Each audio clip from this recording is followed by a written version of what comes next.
caring skin. Jadi sebenarnya kita udah dari bayi, udah dari lahir procot tuh, kita kan udah dikasih pelembab, mandi juga pakai sabun, itu kan juga termasuk caring skin kan ya. Ya. Jadi pakai skin sebenarnya dari bayi gitu loh. Kalau masalah pakai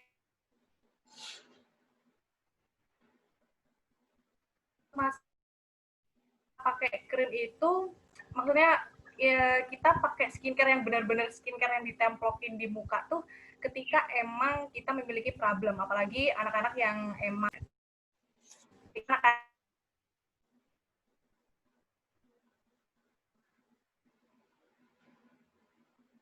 Nyandet-nyandet ya. Nah, biasanya itu jerawat mungkin akan terjadi sehingga jerawat tersebut kita bisa pakai krim anti jerawat dan lain sebagainya sesuai yang diresepkan dokter ya tentunya. Makanya kita harus konsultasi ke dokter dahulu gitu sih.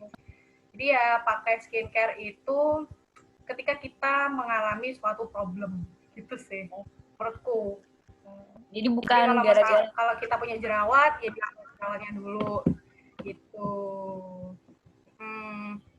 Jadi Mana? sebenarnya awalnya nyoba-nyoba apa kedengeran nggak? Putus-putus Kak. Oh, apa tergantung masalah kulit apa emang harus nyobain dari awal ini nggak sih? Maksudnya nyoba-nyoba. Sebenarnya untuk skincare itu lebih untuk merawat kulit ya. Jadi kita tuh memiliki 3 basic untuk memulai dalam perskincarean. Bagaimana kita untuk menjaga kulit kita? Yang pertama itu kan cleansing. Cleansing wajah kita dibersihkan agar tidak ada kotoran yang menempel, agar tidak ada kotoran pemicu jerawat lainnya gitu kan.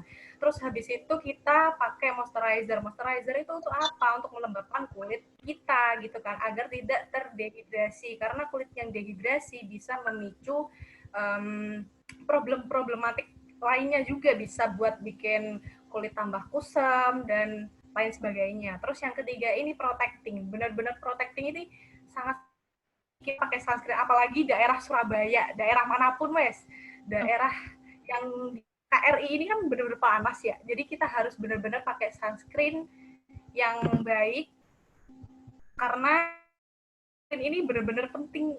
Karena ya percuma kita masukin skincare harga 1 juta 2 juta gitu kan, tapi kalau in the end nggak pakai sunscreen, nggak dilindungi, ya percuma gitu loh. Jadi untuk masalah skincare itu sendiri, bagaimana cara kita merawat kulit kita agar sehat, bukan terlihat putih ya, tapi sehat gitu. Nah, terus kalau karena sudah tahu nih skincare sejak lama, itu bahan apa aja sih yang dalam kategori aman yang ada di dalam skincare itu apa aja sih? Nah, untuk bahan yang kategorinya aman, sebenarnya untuk bahan-bahan itu, bahan-bahan aman dalam skincare itu sebenarnya banyak. Nah, bahan-bahan itu kan random banget ya di produk skincare, di list belakang itu kan banyak banget produk-produk yang dicantumkan. Jadi kita nggak tahu bahan yang mana. Nah, oleh karena itu, untuk daripada kita melihat seperti itu, mending kita coba lihat dari produknya, produk yang skincare kamu pakai itu. Nah, kalau misalnya udah lolos BPOM, itu emang benar-benar aman. Karena apa? Karena BPOM sendiri memiliki regulasi untuk gimana sih ingredients yang aman, gimana sih ingredients yang benar-benar lolos uji untuk dipasarkan di Indonesia gitu. Nah, sekarang udah tahu bahan-bahan apa aja yang aman. Terus serangkaian skincare yang baik itu gimana sih biar nggak memunculkan alergi atau jadinya malah merusak muka? Karena harusnya skincare kan merawat wajah ya. Step-stepnya apa aja sih? Jadi untuk step pakai skincare ya, sebenarnya nggak usah, karena emang basicnya skincare itu ada 3, cleansing, moisturizing, protecting, udah gitu doang. Kalau kita membersihkan kulit kita secara baik, maka kotoran-kotoran pun juga akan terangkat, dan kayak ketika kamu ingin memasukkan moisturize, memasukkan serum dan lain sebagainya, zat tambahan itu kan bakal bekerja maksimal ketika kulit kamu dalam keadaan bersih gitu kan. Ya yang penting sih cleansingnya dengan baik gitu. Terus habis itu moisturizer dan protecting. Ya seperti yang saya katakan tadi, kalau misalnya kita pakai produk-produk jadi kalau misalnya nggak pakai sunscreen sih menurutku is nothing gitu loh. Gitu sih. Untuk masalah alergi sendiri, berbicara tentang alergi ya, bagaimana sih kita tahu kalau misalnya bagaimana sih kalau kita tahu bahan tersebut memicu alergi atau enggak? Nah, jadi untuk alergi sendiri, untuk menimbulkan suatu reaksi itu sekitar 14 sampai 15 harian. Jadi untuk misalnya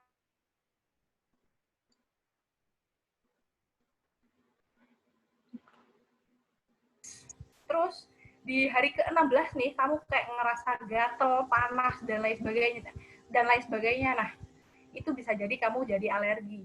Tapi kalau misalnya udah sampai 3 bulan terus ngerasa kok aku gatel ya, kok ini ya, itu bisa jadi bukan alergi. Nah, untuk tahu kelanjutannya bisa ditanyakan ke dokter spesialis kulit dan kelamin karena emang yang biasanya mendiagnosis itu bagian dokter sih, gitu. Berarti bukan berarti juga purging ya? Istilahnya ya, bukan berarti juga purging ya?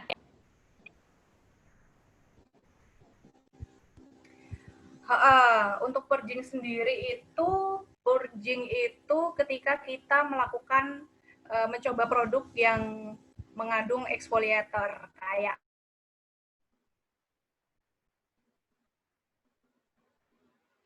lupas. Jadi biasanya purging skincare yang mengandung bahan aktif AHA BHA seperti itu. Suara saya jelas kan ya? Iya, jelas tapi agak putus-putus deh. Nggak apa deh. Nah, biasanya kan ibu hamil itu kan juga pengen glowing tuh pas lagi hamil. Nah, kan biasanya juga bahan-bahan di dalam skincare itu nggak semuanya bisa dipakai gitu. Jadi bahan-bahan apa aja sih yang aman untuk ibu hamil itu? Sebenarnya bahan-bahan untuk ibu hamil ini nggak bisa kita klasifikasikan kayak oh ini aman untuk ibu hamil ini, oh ini aman untuk ibu hamil itu, karena ibu hamil juga memiliki kondisi yang berbeda-beda juga gitu kan. Tergantung kulit Nah, ya. maka dari itu untuk ibu-ibu hamil ya, maka dari itu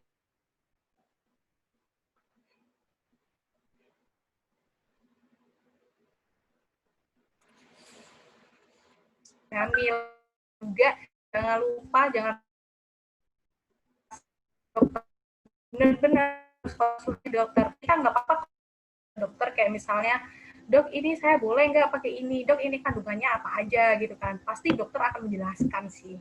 Jadi dokter yang lebih tahu seperti itu daripada coba-coba kan. Iya sih. Kalau misalnya nggak mau nanggung resiko. Ya benar-benar. Jadi nggak ada klasifikasi tertentu ya. Jadi benar-benar tergantung kulit ya. Iya. Oke, lanjut. Nah kan biasanya tuh di dalam skincare tuh kan ada bahan berbahaya ya. Entah itu tergantung kulit atau emang itu nggak boleh dipakai di dalam wajah atau tubuh. Nah itu bahan-bahannya apa aja sih kalau boleh tahu? Nggak denger. Bahan-bahan apa kak? sorry. Kan biasanya itu kan di dalam skincare itu ada bahan yang berbahaya yang sebenarnya tergantung kulit dan juga emang nggak boleh dipakai di wajah ya. Nah, bahan apa aja yang nggak boleh gitu? Bahan apa aja sih yang nggak boleh dipakai? Yang nggak boleh dipakai dalam skincare itu yang mengandung hidroquinone, merkuri, sama steroid. Itu benar-benar nggak boleh dipakai. Bener-bener nggak boleh dipakai di kulit. Walaupun karena apa? Karena merkuri. Kenapa? Walaupun kulit juga nggak boleh ya? Nggak boleh, karena itu akan menyebabkan kerusakan di dalam kulit. Tahu kan kasusnya yang hand body abal-abal? Ya benar-benar. Yang dia bahannya pakai steroid, itu benar-benar dalam jangka waktu lama akan menyebabkan kerusakan epidermis dalam kulit. Jadi emang penggunaan steroid ini kalau bisa dipantau oleh dokternya, tapi harus benar-benar aku pakai ini karena akan bikin mulus cepat. Emang mulusnya cepat, tapi rusaknya juga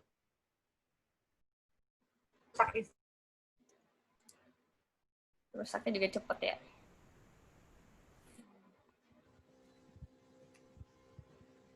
Halo, putus ya. Nah, yang terakhir nih. Halo? Dengar ya? Dengar. Oh ya. Biasanya pertanyaannya ini tuh ditanyain sama orang-orang yang baru pertama kali nyoba skincare dan beli itu. Nah, tips memilih produk untuk kulit normal atau sensitif, acne prone, dan yang kering tuh apa sih? Apa aja gitu? Nah, untuk memilih skincare. Untuk memilih skincare yang pasti kita yang pertama harus tahu kondisi kulit kita itu seperti apa. Apakah kulit kita berminyak atau kering atau normal. Itu biasanya bisa dicek di klinik gak sih? Itu bisa dicek di klinik, dicek tuh, oh ini kamu kulitnya termasuk ini. Menurutku buat cek aja nggak apa-apa kok, nggak bayar gak sih? Terus yang kedua yaitu pakai jenis skincare yang emang benar-benar dikhususkan untuk kulit jenis kamu ketika kamu sudah mengetahui jenis kulit kamu seperti apa. Untuk kulit yang berminyak biasanya itu pakai moisturizer yang sifatnya gel cream karena kalau misalnya kita pakai yang benar-benar krim, bukan benar-benar kayak benar-benar light gitu modelnya, itu bikin gerah, bikin nambah basah untuk kulit yang berminyak. Sehingga pakai yang gel aja biar nggak terlalu thick di muka. Nah, untuk kulit kering ini biasanya direkomendasikan pakai skincare yang bentuknya itu krim. Karena emang biasanya kondisi kulit kering ini butuh extra hydrate ya. Makanya makanya dikasih sediaan yang bentuknya krim. Nah, sebenarnya kunci dari skincare itu, kunci dari kulit yang baik itu hidrasi yang cukup. Terlalu hidrasi bikin berminyak, terlalu kering juga bikin kering gitu lah. Terlalu, ya pokoknya di balance di tengah-tengah lah. Nah, terus cara milih kandungan dari skincare tersebut baik itu ada ada beberapa kandungan, yaitu yang pertama kandungan humektan. Kandungan humektan ini kandungannya seperti apa? Kandungan humektan ini dapat menarik air dari lapisan dermis ke dalam epidermis. Jadi dermis itu lapisan kedua, lapisan epidermis itu lapisan yang pertama. Jadi sehingga kulit yang berada di luar ini nggak kering-kering amat gitu lah. Contohnya skincare apa yang mengandung humektan, itu ada gliserin, butilan glikol, dan hyaluronic acid. Tahu kan ingredients itu? Ya. Terus yang kedua, Terus yang kedua itu oklusif. Oklusif itu merupakan bahan yang meningkatkan kadar air di permukaan kulit sehingga memperlambat penguapan air. Jadi penguapan air ini nggak cepat gitu loh. Dan tetap stay hydrate. Contohnya apa? Mineral oil gitu-gitu. Terus yang ketiga itu emolien. Nah, emolien ini hanya digunakan dalam pelembab. Nah, fungsi biar kulit kita tetap lembut, halus gitu-gitu. Contohnya lanolin, siklomitikon. Nah, kunci dari semuanya yang penting kulit kita hidrasi gitu. Hidrasi. Dan asupan makanan juga dijaga ya, nggak sembarangan makanan. Kita memiliki trik jerawat ketika kita mengonsumsi makanan yang tinggi gula. Ya udah gitu. Simple. Jadi nggak cuma harus pakai skincare ya? Makanan juga harus dijaga gitu. Makanan juga harus dijaga. Oke. Terus kan kulit muka aku nih berminyak nih, itu masih perlu pelembab gak sih buat hydrating gitu? Untuk semua jenis kulit itu butuh pelembab. Karena meskipun kamu berminyak, meskipun kamu kering, meskipun kamu normal, itu kita benar-benar butuh pelembab untuk pelembab. Karena kulit yang berminyak itu bisa saja dehidrasi di dalam sehingga dia mengeluarkan minyak berlebih, sebum berlebih ke luar kulit. Ini sebagai tanda atau sinyal kalau misalnya aku butuh dikasih nutrisi terus lembabnya bisa disesuaikan seperti apa tipe kulit kamu. Kalau misalnya kering bisa pakai tipe gel, kalau misalnya kalau berminyak bisa pakai tipe gel, kalau misalnya kering bisa pakai tipe krim, sediaan yang bentuknya krim gitu. Jadi gitu, oke. Nah, selesai sudah kita sesi berbincang-bincang tentang skincare-nya.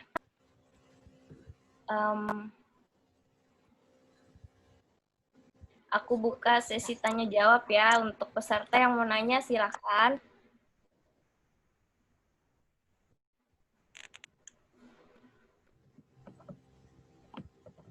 Ada yang mau tanya nggak?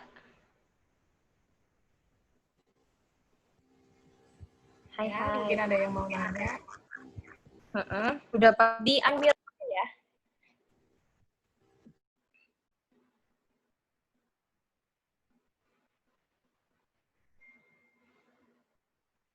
Ya, mungkin bisa pakai voice.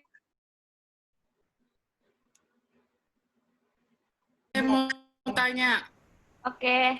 Kak Oh Melina. ya, gimana?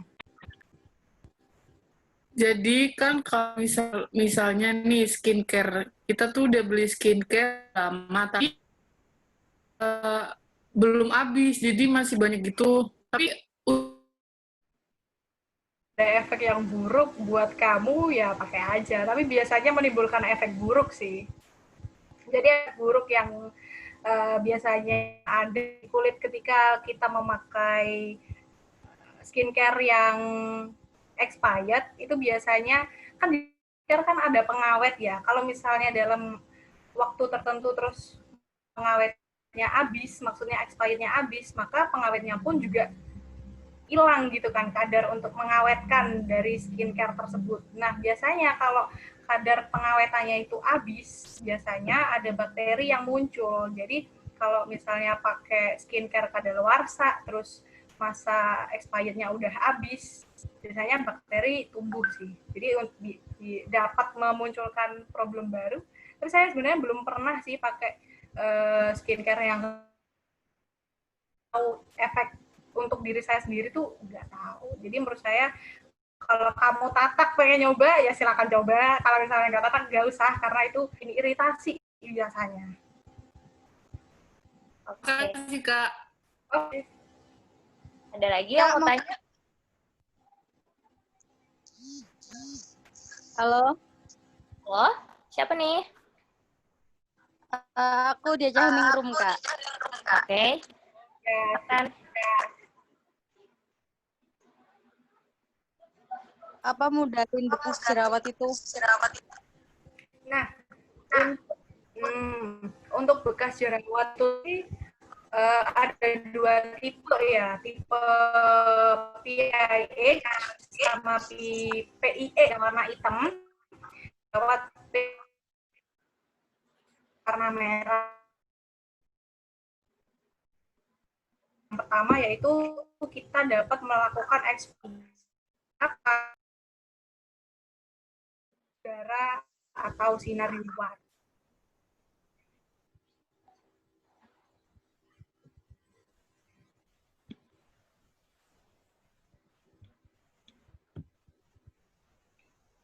Aduh, maaf nih. Wifi-nya.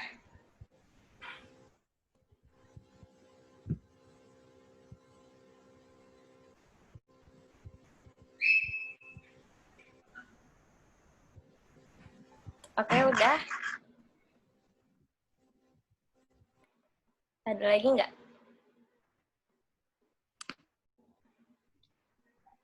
Boleh tanya? Ya, silakan, Mbak Alivia. Oh ya, sebelumnya aku ucapkan terima kasih ya untuk moderator dan pemateri yang telah memaparkan tadi materinya baik. Terus tadi sempat bicara mengenai BPOM serta bahan-bahan apa aja sih yang boleh atau tidak baik untuk kesehatan kulit kita. Nah, yang saya tanyakan pertama itu yakni tentang BPOM. Tadi pernyataannya kan mengenai BPOM itu diperlukan untuk suatu produk karena itu mengkas ingredient atau bahan-bahan yang dikandung oleh produk tersebut. Tapi kenyataannya secara faktual di Indonesia ini banyak sekali produk-produk yang secara begitu saja dipasarkan tanpa adanya BPOM. Lalu bagaimana kita bisa memilah dan dengan baik apabila memang kita sangat memerlukan itu gitu. Karena kan faktualnya banyak masyarakat itu sekedar membeli tanpa mengetahui efek sampingnya jika tidak ada BPOM, status BPOM. Lalu banyak masyarakat itu juga yang memilih produk itu berdasar proses yang cepat, sedangkan itu tidak baik. Terus pertanyaan yang kedua yakni mengenai kandungan-kandungan yang ada di produk-produk itu tadi. Bagaimana cara kita mensosialisasikan kepada masyarakat bahwasannya produk-produk seperti itu tidak baik kandungan seperti ini. Sedangkan ada juga beberapa produk itu yang tidak terdapat informasi mengenai bahan-bahannya. Apakah maksud saya tuh bagaimana cara manusia atau masyarakat awam bisa mengetahui bahwasanya ini bahan yang tidak baik untuk kita. Terima kasih. Langsung saja ya, karena waktunya juga mepet. Jadi untuk bagaimana cara mensosialisasikan agar skincare yang berbahaya tidak dipakai. Nah, untuk skincare, menurut saya di zaman yang benar-benar kayak gitu ya, menurut saya itu nggak orang-orang yang ingin memakai skincare, tapi harus cari tahu dahulu. Nah, di sini kita harus menerapin, kalau misalnya, di sini kita harus jadi konsumen yang benar-benar pinter gitu loh. Oh, saya mau pakai skincare ini, risetlah saya mengenai seperti ini. Jadi kita emang harus dikhususkan untuk meriset. Karena apa? Karena kulit ini juga aset kita gitu loh. Gak ada suku cadangnya kan ini kulit. Nah, kalau misalnya kita nggak mau ambil resiko, ya SPKK. Ke SPKK itu untuk apa? Untuk mengetahui problematik di kulit kita, dan itu langsung kok dikasih obatnya. Nah, untuk orang-orang misalnya nih, untuk orang-orang di luaran sana yang masih jualan krim kiloan itu seperti apa? Oke, di sini kita jadi konsumen yang pinteran aja. Kita tahu kalau misalnya krim tersebut tidak aman, ya nggak usah dipakai. Kita tahu kalau misalnya krim tersebut tidak memiliki izin edar, ya nggak usah dipakai. Gitu. Kalau misalnya ya pakailah yang ada pakai yang ada izin BPOM-nya. Dan kalau misalnya nggak ada nih, misalnya kita diresepkan oleh SPKK, itu kan biasanya nggak pakai BPOM ya, karena emang sediaan itu khusus ke dokter kepada konsumen. Nah, SPKK memberikan resep kepada instalasi farmasi, kemudian instalasi farmasi membuatkan krim tersebut untuk pasien, dan pasien itu makai, dan as long as nggak terjadi apa-apa dan emang tujuannya untuk pengobatan, ya it's okay. Itu emang nggak masuk dalam daftar BPOM sih. Karena yang masuk daftar BPOM itu yang bentuknya bukan sediaan, melainkan formulasi. Formulasi itu apa? Formulasi itu yang diproduksi dalam jangka besar. Menjawab nggak pertanyaan saya? Nah, kayak gitu. Gimana? Gimana Mbak Alivia?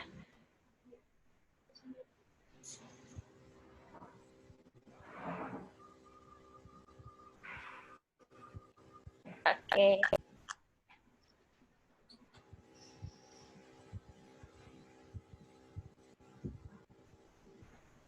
Gimana? Udah puas? Kalau boleh mengenai konsumen yang cerdas kan ya. Nah, kalau kita menelisik mengenai konsumen yang cerdas, tetapi apabila bibitnya itu masih diteruskan, nah saya ketahui kan bahwasannya masih banyak distributor atau bahkan seseorang yang membuka franchise itu justru ditawarkannya produk yang membelinya dengan BPOM atau tidak. Nah, berarti itu kan bahwasannya masih banyak bibit yang seperti itu gitu. Nah, kalau misalnya kita membahasnya yang seperti itu, bagaimana tanggapan Anda mengenai hal tersebut? Kalau tanggapan ini sebenarnya sudah di luar kendali dari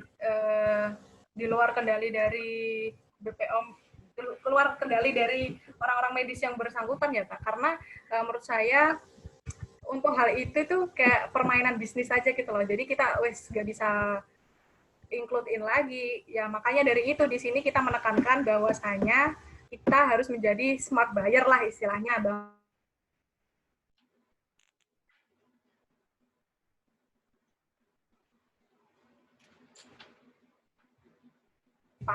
Kulit dan tidak berbahaya. Instead, barang-barang yang efeknya memungkinkan seperti krim steroid, krim kiloan yang steroid, hidroton, dan lain-lainnya. Karena emang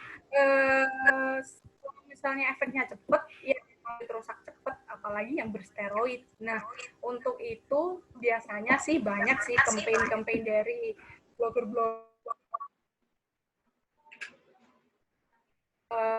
berobatlah kepada dokter yang lebih ngerti gitu kan. Jadi ya kalau itu menurut saya lebih ke campaign dari orang-orang dari beauty blogger mungkin memiliki kayak jangkauan luas menuju ke followersnya untuk